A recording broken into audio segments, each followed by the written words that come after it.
Hello my dear friends, आज हम करेंगे डेली यूज़ इंग्लिश का एक टॉपिक। डेली यूज़ की जो इंग्लिश होती है, जो हम दिन रात हमको बोलने की ज़रूरत पड़ती है, उसी का ये टॉपिक है। इसका नाम है दोस्तों, जब हम अपनी राय व्यक्त करते हैं किसी के सामने, या और कोई अगर अपनी राय हमारे सामने व्यक्त करे और उससे हम सहमत हैं कि नहीं हैं, तो ये सारे तरीके हम सीखेंगे आज। तो टॉपिक का नाम है दोस्तों ओपिनियन, यानी राय।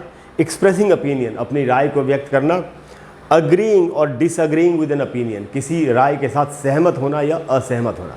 तो सबसे पहले हम करेंगे एक्सप्रेसिंग ओपिनियन, कि अगर हमको अपनी राय किसी को बतानी हो तो हम उसको कितने तरीक़ों से बता सकते हैं। तो देखिए, जो सबसे पहला तरीका हम यूज़ कर सकते हैं वो है आई थिंक।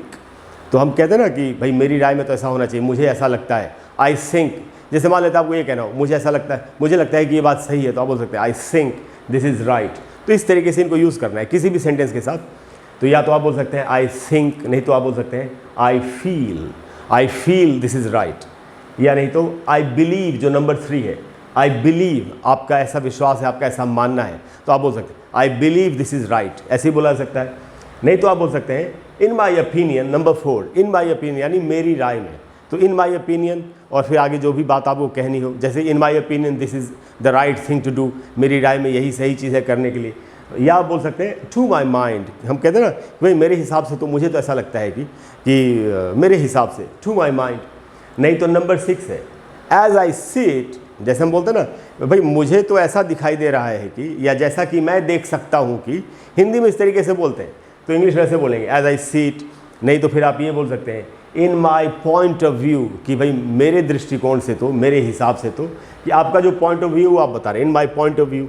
नहीं तो नंबर 8 है हमारे पास, ये है it seems to me that, कोई कह रहा है मुझे ऐसा लगता है कि, मुझे ऐसा प्रतीत होता है कि। सीम का मतलब होता है प्रतीत होना, लगना। It seems to me that, और उसके बाद जो भी बात आपको कहनी हो आप कह सकते हैं। नहीं तो आप ऐसे बोल सकते हैं नंबर 9 जो है from my point of view, कि भाई मेरे हिसाब से तो ऐसा है, मेरे दृष्टिकोण से तो ऐसा। आप देख रहे हैं सबकी मीनिंग आपस में मिलती जुलती है, बस कहने के अलग अलग तरीके हैं, बात तो एक ही है। नहीं तो नंबर 10 जो है ये आप बोल सकते हैं as far as I understand, कि जहाँ तक मेरी समझ में आ रहा है, यानी कोई अपनी राय बता रहा है। एज फार एज का मतलब होता है जहाँ तक, तो as far as I understand. नहीं तो आप बोल सकते हैं number 11 as far as I am concerned, हम बोलते हैं ना कई बार भाई जहाँ तक मेरा सवाल है, as far as I am concerned. नहीं तो नंबर 12 है कि as far as I can see, भाई जहाँ तक मुझे दिखाई दे रहा है, जहाँ तक मैं देख सकता हूँ, as far as I can see, यानी मेरी ये राय है। सारे जो सेंटेंसेज हैं ये सब राय बताने के लिए, अपना ओपिनियन बताने के लिए। और नहीं तो नंबर 14 है कि I take the view that, भाई मेरा तो इसमें, इस बात में ये दृष्टिकोण है, मेरा ये पॉइंट है ये। या नंबर 15 है कि इन माई एक्सपीरियंस, कि भाई मुझे अभी तक जितना अनुभव है उसके हिसाब से तो ये बात ऐसी होनी चाहिए। तो ये सब राय बताने के तरीके हैं। तो ये तो है कि हमने अपनी राय बता दी किसी को। अब अगर कोई हमसे अपनी राय बता रहा है और हम उसकी बात से सहमत हैं, तो इस बात को हम कितने तरीक़ों से बता सकते हैं। तो उसका नाम है दोस्तों अग्रीइंग विद एन ओपिनियन, किसी ओपिनियन के साथ, यानी किसी राय के साथ अग्री करना, सहमत होना। तो अगर आप किसी की बात से सहमत है, तो या तो आप नंबर 1 ये जो है आप कह सकते हैं I agree with this opinion, कि मैं इस राय से सहमत हूँ। या नहीं तो आप बोल सकते हैं I completely agree with this view, कि ये जो दृष्टिकोण है आपका, इससे मैं पूरी तरह से सहमत हूँ। नहीं तो आप ये बोल सकते हैं जो नंबर 3 है कि दिस इज़ एब्सोल्युटली राइट, कि हाँ ये बात तो बिल्कुल ही सही है, दिस इज़ एब्सोल्युटली राइट। नहीं तो नंबर 4 है कि आई कांट या कुडंट अग्री मोर, कि मैं इस बात से अब और ज़्यादा सहमत नहीं हो सकता, यानी कि मैं इस बात से पूरी तरह से सहमत हूँ। अच्छा, कांट बोले या कुडंट बोले एक ही बात है, दोनों का सेम मीनिंग होता है। तो आई कांट अग्री मोर या आई कुडंट अग्री मोर, ये बोला जा सकता है। नहीं तो फिर आप ये बोल सकते हैं, और ये बहुत ही क्लासिक है सेंटेंस।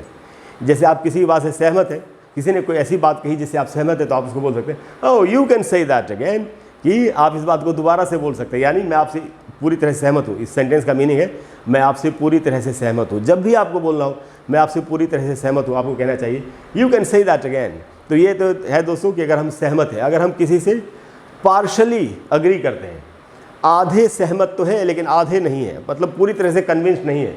तो देखिए पार्शल अग्रीमेंट, जब हम पूरा सहमत नहीं होते किसी, तो हमको कैसे इस बात को कहना चाहिए। तो जैसे कोई कह रहा है I agree with this point of view but, कि मैं इस दृष्टिकोण से, इस बात से सहमत तो हूँ लेकिन, और बट के बाद आपको वो बात कहनी है जो आपको थोड़ी सी चुभ रही है, जिससे आप सहमत नहीं है। तो एक तो ये तरीका है। दूसरा तरीका है कि I agree with you but, हम बोलते ना कि मैं तुमसे सहमत तो हूँ लेकिन ये वाली बात थोड़ा मुझे ठीक नहीं लगे, ऐसे बोलते ना। तो यानी आदमी आधा सहमत है, तो वही है। नंबर 3 है कि किसी ने कहा this idea is right but, कि नहीं आइडिया तो ठीक है आपका, लेकिन हम बोलते ना कि इसमें थोड़ा सा ये भी हो जाता तो सही रहता, उस तरीके से। तो जब भी आप आधे रूप में ही सहमत है, पार्शल एग्रीमेंट है आपका, तो आप ये सेंटेंसेज यूज़ कर सकते हैं। और नहीं, अगर आप किसी बात से सहमत हैं ही नहीं, पूरी तरह से असहमत है, तो आपको ये सेंटेंसेज यूज़ करने चाहिए। Disagreeing with an opinion, disagree का मतलब होता है असहमत होना। तो देखिए नंबर 1 जो सेंटेंस है, कोई कह रहा है I am afraid I can't agree with you, कि मुझे अफसोस है। आई एम अफ्रेड का आप ऐसे मीनिंग समझिए कि मुझे इस बात का अफसोस है। अफ्रेड का मीनिंग होता है डरा हुआ, तो कोई ये तो नहीं कह रहा मैं भयभीत हूँ, मुझे डर लग रहा है, तो मतलब ये होगा कि मुझे अफसोस है। तो I am afraid I can't agree with you, कि मुझे अफसोस है कि मैं आपसे सहमत नहीं हो सकता। नहीं तो आई डिसएग्री विद यू, मैं आपसे असहमत हूँ। डिसएग्री का मतलब होता है जब हम असहमत होते, असहमत होना किसी से। नहीं तो नंबर 3 है कि I don't agree with you, मैं आपसे सहमत नहीं हूँ। या नहीं तो नंबर 4 है I am not sure if I agree with you, कि भाई मैं पक्के तौर पर नहीं कह सकता कि मैं आपसे सहमत हूँ कि नहीं। और नंबर 5 है दोस्तों, ये बहुत ही डायरेक्ट है सेंटेंस, ये सोच समझ के बोलना चाहिए। ओह यू आर रॉन्ग, नहीं आप तो गलत बोल रहे हो। देखिए यू आर रॉन्ग बोलना थोड़ा सा ऑफेंसिव है, किसी को भी बुरा लग सकता है। तो मैं आपको पर्सनली ये सजेस्ट करूँगा कि जो नंबर 5 का सेंटेंस है ये हमको बोलना अवॉइड करना चाहिए, और 1 to 4 जो सेंटेंसेस हैं इनको हम बोल सकते हैं। तो ये थे दोस्तों अपनी राय बताने के तरीके और किसी राय से सहमत या असहमत होने के तरीके। अगर आपको आज की क्लास अच्छी लगी हो और आप डेली यूज इंग्लिश के ऐसे टॉपिक्स और भी चाहते हो तो प्लीज़ कमेंट्स में लिखिए। Thank you very much, I will see you in the next class, bye bye.